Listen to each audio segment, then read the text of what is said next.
Hi guys, today we're going to talk about Meghan Markle and we're going to talk about Kate Middleton. Yes, I do talk about Meghan and Kate Middleton a lot sometimes to show the double standard and the way Meghan Markle is treated versus Kate Middleton. You might be used to it now because it's been documented so many times. I mean, the double standard has been documented. Something that Meghan Markle does is wrong and then Kate Middleton does it, it's okay. So this is another example of that here. So Kate Middleton and Prince William, along with Princess Anne, were being interviewed during Mike Tyndall's podcast. If you don't know who Mike Tyndall is, he is Princess Anne's son-in-law, having married Zara Phillips, who is Princess Anne's daughter. So he interviewed them for some reason, not sure why. Maybe because it's a podcast that talks about rugby and both Kate and William are patrons of some kind of rugby association in England. But then during the podcast, they talk about their lives and that's something that has nothing to do with rugby. Anyhow, I didn't watch the podcast. I didn't want to give them the audience number. But what was quite interesting is that during the podcast, Kate Middleton, who was sitting quite far from her husband, had her legs crossed, right? She was wearing heels. She had both legs crossed. And I was quite surprised that no one criticized it.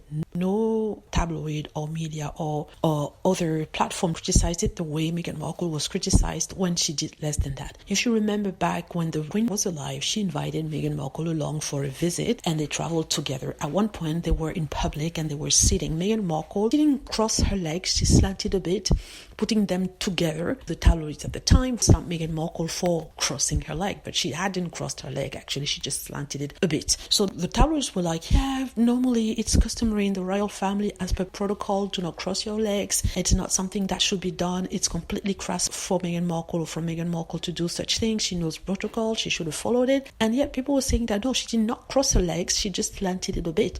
But they were adamant Meghan Markle broke protocol. But I was quite surprised that Kate Middleton did worse than that. She actually crossed her legs in the presence of a senior person who is Princess Anne. But nothing was said. Even the frozen haters who had said that Meghan Markle was crass for not knowing how to sit following protocol didn't say anything. And when you mentioned that to them, they were like, oh, it's protocol when the Queen was there, which is strange because we've always been told that protocol is protocol and it's tradition that it should not be changed. So it shows that when it's Meghan Markle, protocol applies, and those are protocol that nobody has heard of, but somehow that does exist and is a breach when she does it. But when Kate Middleton, who had crossed her leg before, as shown in these pictures, when she does it, it's not protocol. She's classy, she's sexy, she's whatever. This is another double standard that I wanted to show, just to show people that the dislike of Meghan Markle is not that because she broke these fake protocols, just because she is black and biracial and they don't like it. That's all. Even Diana crossed her legs and yet she was not criticized for that. The only royal that was criticized for crossing legs that she did not cross was Meghan Markle. Let me know what you think. Hope you like the video. Feel free to click on like if it's the case. Subscribe for more videos and click on the notification bell to be notified when I post a new video.